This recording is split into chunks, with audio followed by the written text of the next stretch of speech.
What follows are audio stories, produced by students of the University of Canberra's Faculty of Arts and Design, published with the consent of creators and their interviewees. Episode 22. I think the whole time I was sort of thinking, oh my god, I'm going to die.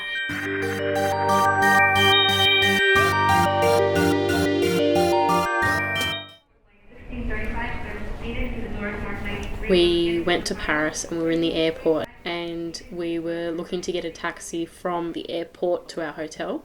When we were trying to exit the airport into the taxi rank, there would be people standing in the exit that kind of block you from leaving the airport. They forced us into one of their taxis rather than letting us go out into the taxi rank, which we thought was a bit suspicious, but we sort of thought at the same time, look, it's going to be an official taxi. They wouldn't just be standing here to take people. Obviously, the airport knows what's going on and they'd see these people all the time. He drove very, very fast. I think the whole time I was sort of thinking, oh my god, I'm going to die. Essentially, when you don't use a taxi that's an official taxi in one of these private companies, what they do is they actually don't take card.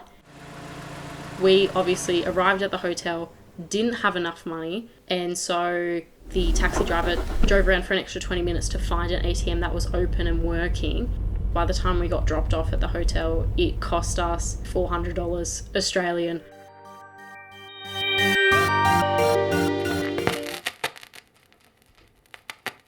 So it was my first big call out. It was February 2019. I got called out to Krawarri and it was just an escaped fire pit from the night before. So we pull up. There was maybe like 10 or 12 other fire trucks at this place. And it's a small property, but like we want to contain it to the property. It was great because it was this clear, blue, sunny day. And then you drive into this fire ground and everything's dark and moody because like smoke blocks out a lot. Like it blacks out all light essentially. And so it just goes into this like really dark and moody like space. Everything had burnt so well, but it all burnt really quick, which is sort of what you want. So we worked from like the top of the hill down the north face, and then at the very bottom was where we'd fill up with water because there was this like natural spring. And once we got to the natural spring, we realized that like none of this was ever a terrifying fire. Like you'd get your adrenaline going, like you'd sort of build it up in your head and you'd go, oh, it's fine. But then you could see that like everyone's concerned about it escaping, all that sort of stuff. But everyone was so relaxed because this spring was bubbling away. You could look up and it was blue sky and it was surrounded by pine trees and it was all like so gorgeous and it was so fairy tale-esque.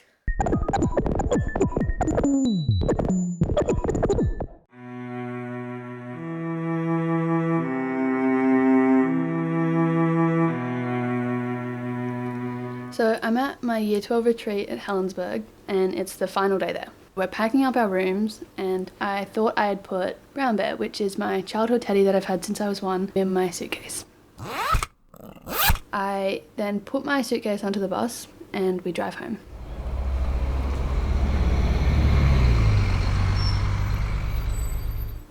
We arrive home and I open my suitcase to find that Brown Bear was not in there.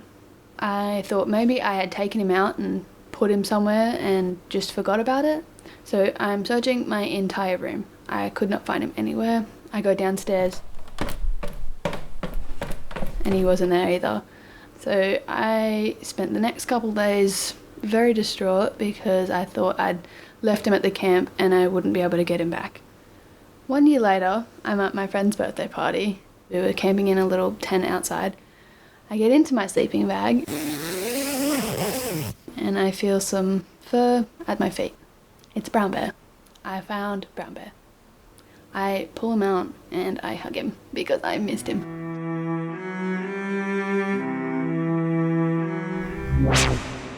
Last year, I visited Pakistan. So every time I go to Pakistan, I always get a really upset stomach. We were in Murray and we were going to visit a neighboring town. Because it's a really remote location, all the neighboring towns are like an hour away by driving. They're all mountain roads, so they're really long, they're really winding, really sharp turns. That morning, I had yogurt for breakfast. On the way to the neighboring town, I just start feeling terrible. I get a cold sweat, I'm feeling nauseous, and I'm just thinking, God, I need to get out of here. Something's coming out of me. I don't know from which end. I just know I need to get out of here. I think our driver thought he was in Fast and Furious because he was hitting every turn so hard. I just gave up. I told him to stop the car.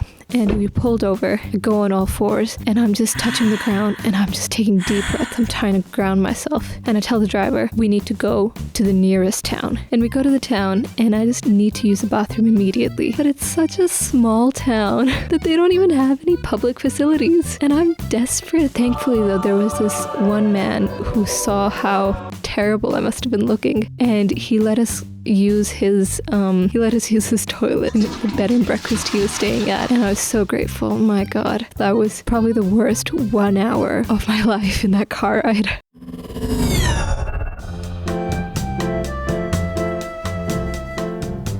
I actually have a story where everyone thought that I was a dumb blonde, and then I proved that I was not a dumb blonde and that I am a smart and competent blonde. So basically it was a nice warm day, sunny, everything was going well. I had just been shopping with my friend. So I dropped my friend Bobby home, pulled up on her driveway. It's got a very slight hill, and then I went inside and we did a little try on. I had a date that afternoon, so I had to leave, and I walked down the stairs and immediately had to FaceTime Bobby. As I walked out her front gate, my car was halfway down the road. It had pretty much driven completely off her driveway and was just hanging out in the middle of the road. So basically everyone thought this happened because I hadn't put my handbrake on properly and that I was silly and a dumb blonde, some may say, and just completely forgot about the handbrake. However, I knew that there was more to the story. I rang my dad and I said something is wrong with my car. I definitely put the handbrake on, and he said I'll book in with Pete, our mechanic, for a service. Pete's verdict when I got my car serviced was that I had a broken handbrake. I knew I had a broken handbrake, and everyone made me think I was dumb for forgetting to put my handbrake on. I had put my handbrake on. It was just broken. I got my handbrake fixed so my car doesn't roll down the hills anymore. Happy parking.